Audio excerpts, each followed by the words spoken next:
School की digital class में आप सबका स्वागत है। कक्षा 5 विषय हिंदी पाठ 12 हॉकी का जादूगर ध्यानचंद। बच्चों, आपको खेल खेलना अच्छा लगता है? खेल से हमारा व्यायाम भी होता है। तो ये पाठ एक खेल पे आधारित है जो है हॉकी। हॉकी हमारा भारत का राष्ट्रीय खेल भी है। तो इसमें ज्ञानचंद जी, जो कि हॉकी के जादूगर उन्हें कहा जाता है, उनके बारे में इस पाठ में बताया गया है कि वो किस प्रकार हॉकी के जादूगर बने। बच्चों, आपको हॉकी, फुटबॉल, क्रिकेट जैसे खेलों में रुचि जरूर होगी और आप में से बहुत सारे बच्चे इन खेलों को खेलते भी होंगे। हॉकी हमारे देश का प्रमुख खेल है और इस खेल में श्रेष्ठता हासिल करने वाले भारतीय खिलाड़ी मेजर ध्यानचंद का नाम आपने अवश्य ही सुना होगा। ध्यानचंद जी जो थे वो हॉकी के खिलाड़ी थे और बहुत अच्छे खिलाड़ी थे।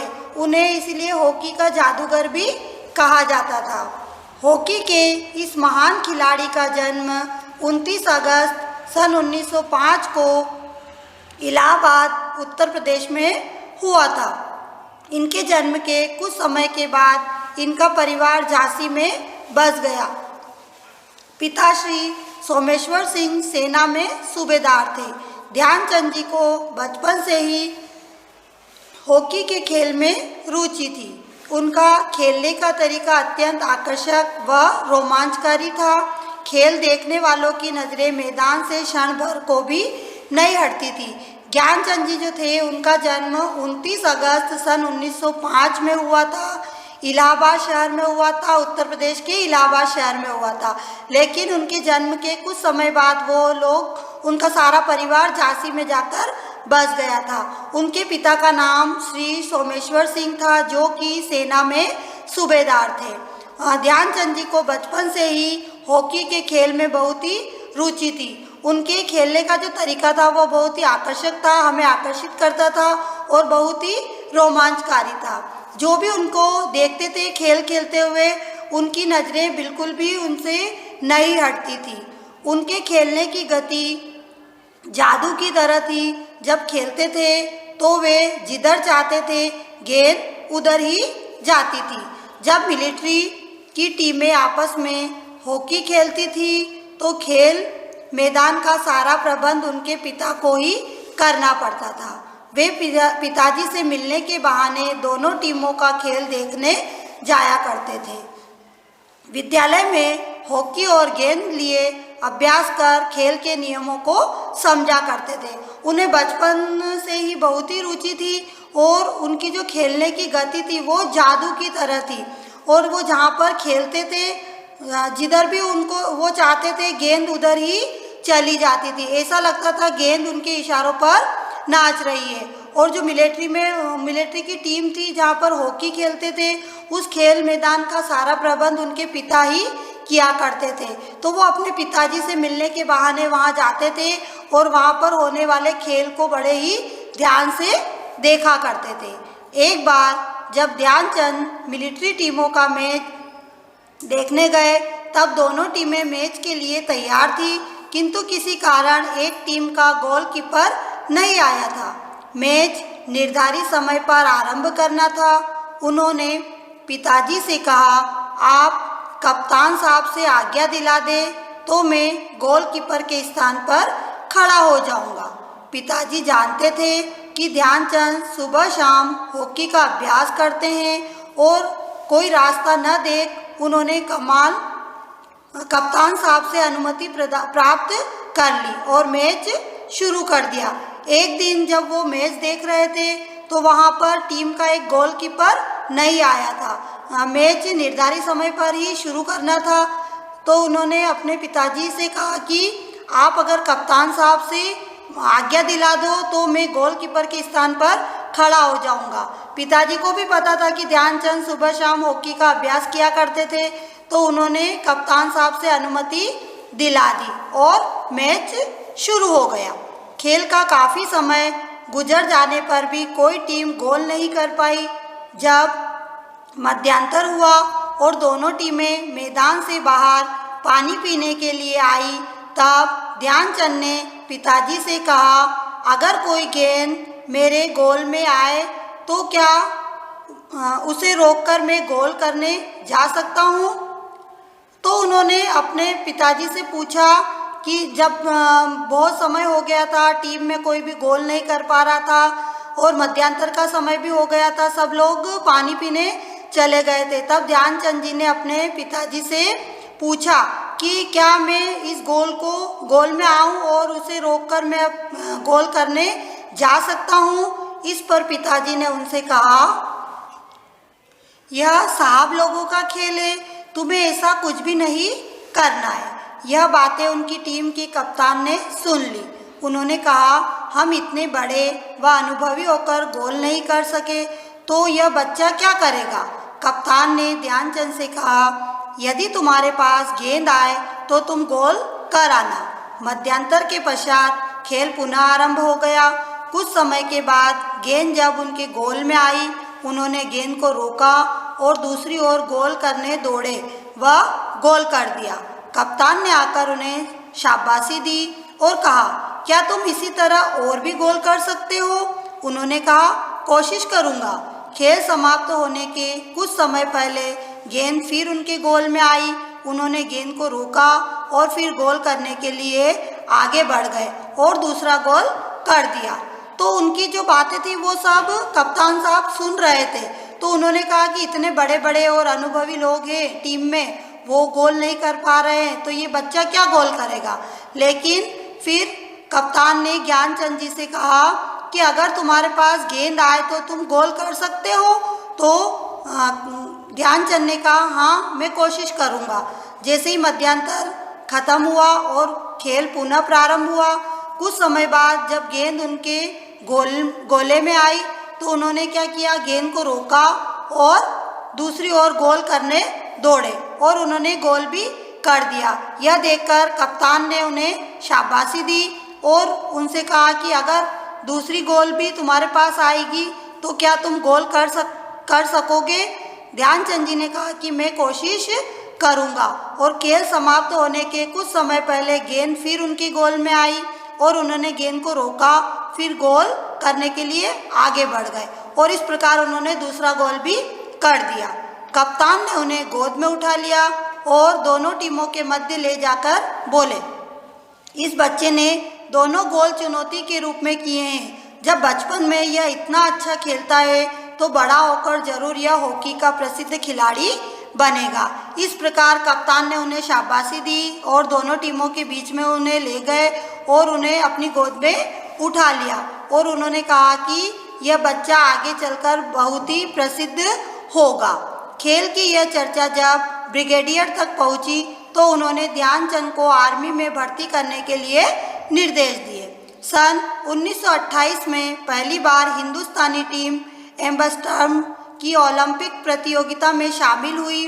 ध्यानचंद जी का खेल देखकर लोग अचंभित रह गए। भारतीय टीम ने 5 मैच खेले और 5 में विजयश्री हासिल की। इस प्रकार ब्रिगेडियर तक जब यह बात पहुंची तो उन्होंने ध्यानचंद जी को आर्मी में भर्ती होने के लिए कहा और 1928 में जब पहली बार हिंदुस्तानी टीम ओलंपिक प्रतियोगिता में शामिल हुई तो ध्यानचंद जी जब वहाँ खेल रहे थे तो उन्हें देखकर लोग बहुत ही अचंभित हो गए और भारतीय टीम ने 5 मैच खेले और 5 में उन्होंने विजयश्री हासिल की। 5 मैच में वो जीत गए।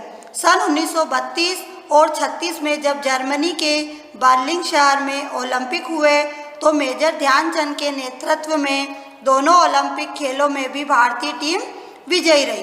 बर्लिन ओलंपिक में हिंदुस्तानी टीम के प्रदर्शन पर लोग कहने लगे कि ध्यानचंद की हॉकी में जादू है।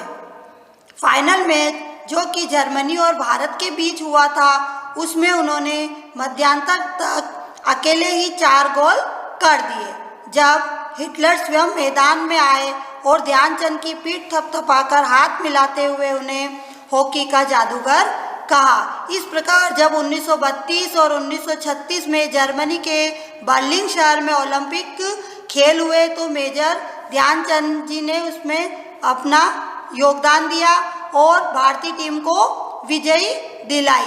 इस प्रकार उनका जो प्रदर्शन था वो लोग उन्हें कहने लगे कि ध्यानचंद को हॉकी का जादूगर कहने लगे।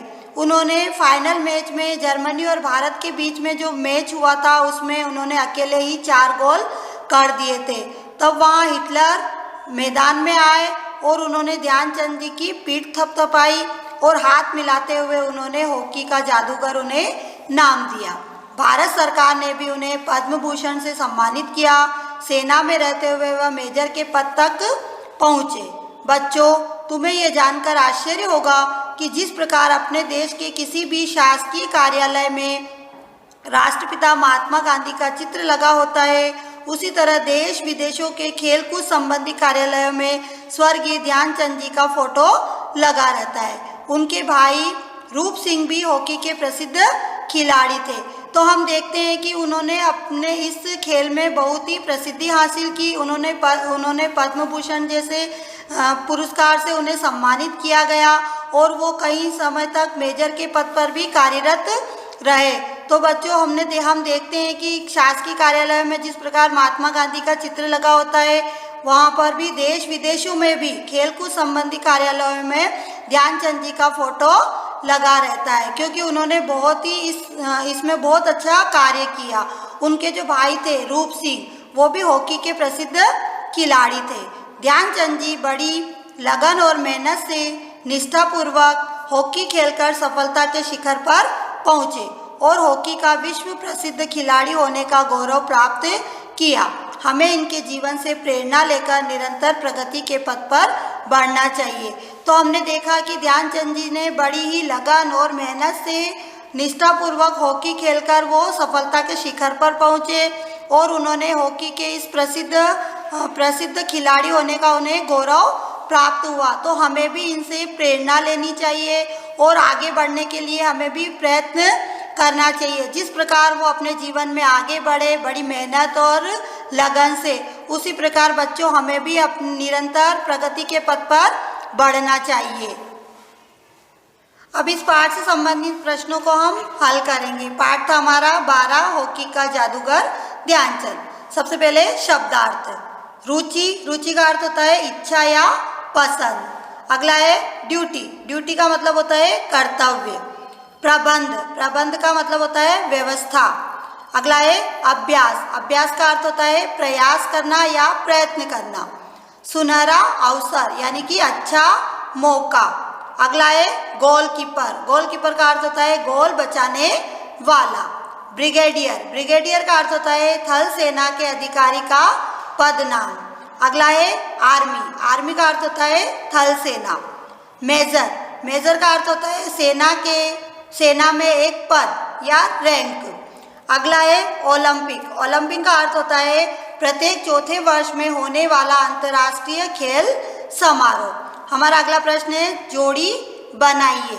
हॉकी का जादूगर, किसे कहा गया है हॉकी का जादूगर? ध्यानचंद को। आर्मी, आर्मी का अर्थ होता है मेजर। ओलंपिक, ओलंपिक को हम किससे मिलाएंगे? अंतर्राष्ट्रीय खेल। सेना में सूबेदार, सेना में सूबेदार कौन थे? सोमेश्वर सिंह। अगला है रिक्त स्थानों की पूर्ति कीजिए। दोनों टीमें आपस में मैच डैश रही थी, क्या आएगा? खेल रही थी। दूसरा है ध्यानचंद को बचपन से ही हॉकी के खेल में डैश थी, क्या थी उनको? रुचि। अगला है भारतीय टीम ने 5 मैच खेले और 5 में डैश रही, क्या रही? विजय रही। अगला है कप्तान ने कहा यदि तुम्हारे पास गेंद आए तो तुम डैश कर आना, क्या कराना? गोल। अगला है हमारा अति लघुत्तरीय प्रश्न। निम्नलिखित प्रश्नों के उत्तर 1 या 2 वाक्यों में दीजिए। इसका पहला प्रश्न है आप व्यायाम के लिए कौन कौन से खेल खेलते हैं? उत्तर है हम व्यायाम के लिए cricket, football, kho kho, badminton आदि खेल खेलते हैं। अगला प्रश्न है ध्यानचंद का परिवार कहाँ आकर बस गया था? उत्तर है ध्यानचंद का परिवार झांसी आकर बस गया था। अगला प्रश्न है भारत और जर्मनी के बीच हुए फाइनल मैच में ध्यानचंद ने कितने गोल किए? उत्तर है भारत और जर्मनी के बीच हुए फाइनल मैच में ध्यानचंद ने 4 गोल किए। अगला प्रश्न है भारत सरकार ने ध्यानचंद को कौन सा पुरस्कार दिया था? उत्तर है भारत सरकार ने ध्यानचंद को पद्म भूषण पुरस्कार दिया था। अगला प्रश्न हमारा लघु उत्तरीय प्रश्न। इसका पहला प्रश्न है ध्यानचंद प्रतिदिन शाम को पिताजी से मिलने क्यों जाते थे? उत्तर है ध्यानचंद प्रतिदिन शाम को पिताजी से मिलने के बहाने दोनों टीमों का खेल देखने जाते थे। उनके पिताजी खेल मैदान का सारा प्रबंध किया करते थे। अगला प्रश्न है हिटलर ने हॉकी का जादूगर किसे और क्यों कहा?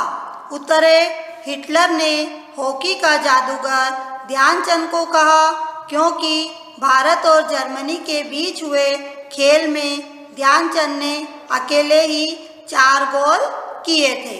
अगला प्रश्न है ध्यानचंद के जीवन में सुनहरा अवसर कब व कैसे आया? इसका उत्तर है एक बार खेल में जब गोलकीपर नहीं आया तो कप्तान से अनुमति लेकर गोलकीपर के स्थान पर ध्यानचंद जी खड़े हो गए और उन्होंने गोल भी कर दिया। इस प्रकार उनके जीवन में सुनहरा अवसर आया। अगला प्रश्न है ध्यानचंद सफलता के शिखर पर कैसे पहुँचे? उत्तर है ध्यानचंद जी बड़ी लगन और मेहनत से निष्ठापूर्वक हॉकी खेलकर सफलता के शिखर पर पहुँचे। अगला हमारा जो प्रश्न है वो व्याकरण कॉपी में आपको करना है। विलोम शब्द लिखिए। सुबह का शाम, देश विदेश, शुरू खत्म, शासकीय अशासकीय, सुख दुख, लाभ हानि, सम्मान असम्मान, यश अपयश। अगला प्रश्न है सही विकल्प चुनकर लिखिए। 4 विकल्प दिए हुए हैं, उसमें से एक विकल्प सही है तो उस पर निशान लगाना है। हमारा प्रश्न है ध्यानचंद कौन से खेल के खिलाड़ी थे? कौन से खेल के खिलाड़ी थे वो? क्रिकेट, हॉकी, दौड़ या बैडमिंटन? तो अभी हमने पढ़ा है ना कौन से खेल के खिलाड़ी थे? हॉकी। तो हॉकी पर हमें सही का निशान लगाना है। अगला प्रश्न है ध्यानचंद को कौन सा पुरस्कार दिया गया? कौन सा पुरस्कार दिया था उनको? पद्म भूषण, भारत रत्न, महावीर चक्र या अशोक चक्र? कौन सा दिया था?